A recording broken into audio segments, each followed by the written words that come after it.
जय श्री कृष्ण। जब किसी मनुष्य को तत्व से परमात्मा को दीदार हो जाता है, परमात्मा से दृष्टि गोचर हो जाता है, किसी तत्वदर्शी संत के शरण में जाकर, सत्संग में जाकर तत्व से परमात्मा को जानता हो, उसके शरण में जाकर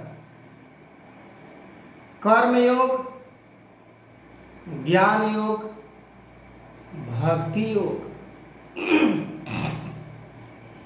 सतगुरु ने हमें पहले भी इन चीजों के बारे में समझाए हैं।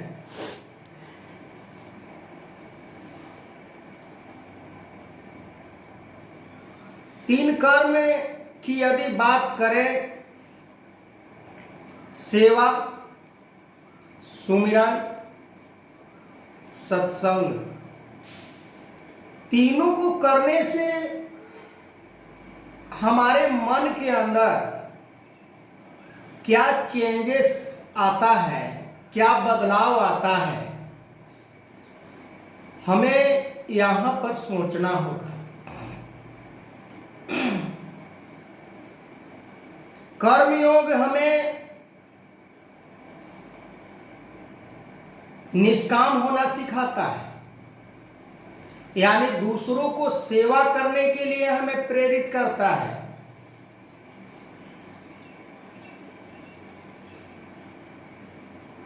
भक्ति योग, भक्ति योग से हमें मन के अंदर प्रेम उत्पन्न होता है। प्रेम की यदि बात करें तो प्रेम किससे किया जाए? प्रेम अपनों से,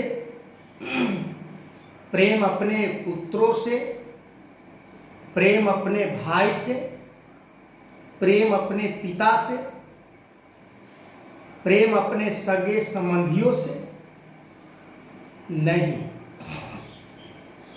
जैसा प्रेम हम इन सभी से रखते हैं, वैसा ही प्रेम हमें संसार के प्रत्येक प्राणी से होनी चाहिए। जैसे अपने पुत्र के साथ प्रेम करते हैं, वैसे ही हमें संसार के किसी के भी पुत्र हो, उससे भी हमें प्रेम वैसा ही सेम टू यू करना है। कहीं कोई अंतर हमें दिखाई नहीं हो। ज्ञान योग, ज्ञान योग से परमात्मा को हम दृष्टि गोचर करते हैं। सतगुरु ने हमें ज्ञान देते समय सभी विकारों से रहित करके हमें ब्रह्म ज्ञान प्रदान किए थे, और हमने स्वीकार भी किया था कि चलिए आप जैसा कह रहे हैं वैसा ही मैं करूंगा। शायद मैं ऐसा नहीं कर रहा हूं, तो हो सकता है हमें ज्ञान प्राप्त नहीं हुआ हो, क्योंकि पानी पीने से हम जानते हैं कि प्यास बुझता है, और पानी को हम ना पिए, केवल पानी को नाम भर हम संबोधन करें कि पानी, तो हमारे मन की जो तृप्तता है, जो बेचैनी है पानी के लिए, वो हमें प्राप्त नहीं हो पाता है। ठीक उसी प्रकार पानी को सम करने से हमारा प्यास बुझ जाता है। ठीक उसी तरह से हम नित्य प्रति यदि सत्संग करते हैं, हम दावा भी करते हैं कि हम नित्य प्रति सत्संग करते हैं, पर हमारे मन के अंदर सेवा का भाव नहीं उत्पन्न हुआ। सेवा कैसे, किसको सेवा करें? यहां निस्वार्थ होने की बात की जा रही है। किसी विवश, किसी लाचार, किसी परेशान व्यक्ति को, किसी निर्धन व्यक्ति को क्या हम सेवा कर पाते हैं? सेवा तो बड़ी दूर की बात रही। अक्सर देखा जाता है कि ऐसे लोगों को मजाक बनाया जाता है। उनके साथ किस तरह से लोग पेश आते हैं जिसका वर्णन नहीं किया जा सकता है। किस लिए? क्या हमें अंतर दिखाई देता है? हम बात तो ज्ञान की करते हैं, बात तो धर्म की करते हैं। अर्जुन भी बात बहुत लंबे चौड़े कर रहे थे, पर मन के अंदर क्षणिक मात्र में अपने परिवार के लिए मोह आ गया। कैसा ज्ञानी? ज्ञानी के मन के अंदर मोह नहीं होता, ज्ञानी के मन के अंदर लालच नहीं होता। ज्ञानी तो सेवादार है। ज्ञानी के मन में तो सेवा का भाव होता है।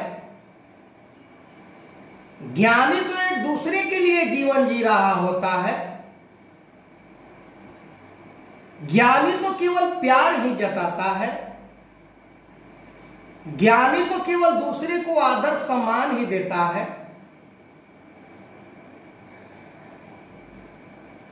यदि हमारा ज्ञान उस प्रकार से नहीं है, यदि कर्म हमारा उस प्रकार से नहीं है, यदि भक्ति हमारा उस प्रकार से नहीं है, हमें जरूरत है आज के आज पुनः सतगुरु के चरणों में, किसी तत्वदर्शी संत के चरणों में बैठकर आदर सम्मान से उनसे हमें शिक्षा प्राप्त करें, उनसे हमें बुद्धि विवेक प्राप्त करें, उनसे हम ज्ञान प्राप्त करें। तभी ये जीवन का कल्याण होने वाला है। नहीं तो हमारा मन पहले भी संसार में गले तान रहता था, पहले भी हम संसार में जीवन जी रहे थे और अभी भी संसार में जीवन जी रहे हैं, पर फर्क दोनों में होता है। एक सतगुरु के चरणों में समर्पित होकर जीवन जी रहा होता है, अपना पराया के भेदभाव को मिटाकर जीवन जी रहा होता है, सभी से प्रेम करते हुए जीवन जी रहा होता है, एक दूसरे को आदर सम्मान करते हुए जीवन जी रहा होता है, एक दूसरे को गिरे हुए को उठाते हुए जीवन जी रहा होता है, और एक दूसरे को गिराकर जीवन जी रहा होता है। एक दूसरे को परेशान करके जीवन जी रहा होता है, एक दूसरे को नीचता दिखाकर जीवन जी रहा होता है, एक दूसरे को अमीरी गरीबी के बंधन में बंध कर जीवन जी रहे होते हैं। दोनों में फर्क आकाश और जमीन से यदि हम तुलना करें तो इतना फर्क हो जाता है। ज्ञानी पुरुष, तत्वदर्शी पुरुष इस ज्ञान को प्राप्त करके इस संसार के विषयों से पूरे के पूरे निवृत्त हो जाते हैं। केवल अपना जीवन को निर्वाह के लिए कुछ उन्हें प्राप्त हो जाए,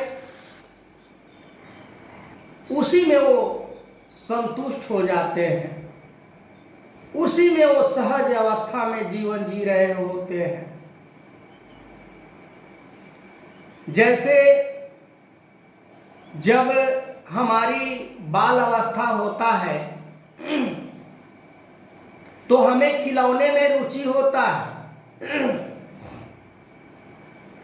फिर जब हम बड़े हो जाते हैं, रुपये पैसे धन दौलत में हमारा रुचि हो जाता है। जब हमें ज्ञान प्राप्त हो जाता है तो हमें परमात्मा में रुचि हो जानी चाहिए, उस कर्म में रुचि हो जाना चाहिए जिस कर्म से किसी को भला हो सके, किसी को आदर मिल सके, किसी को प्यार मिल सके, किसी को सत्कार मिल सके, किसी को दुलार मिल सके। बहुत सारे बात हैं, आगे मैं वीडियो को कंटिन्यू करता रहूँगा। तब तक के लिए जय श्री कृष्ण।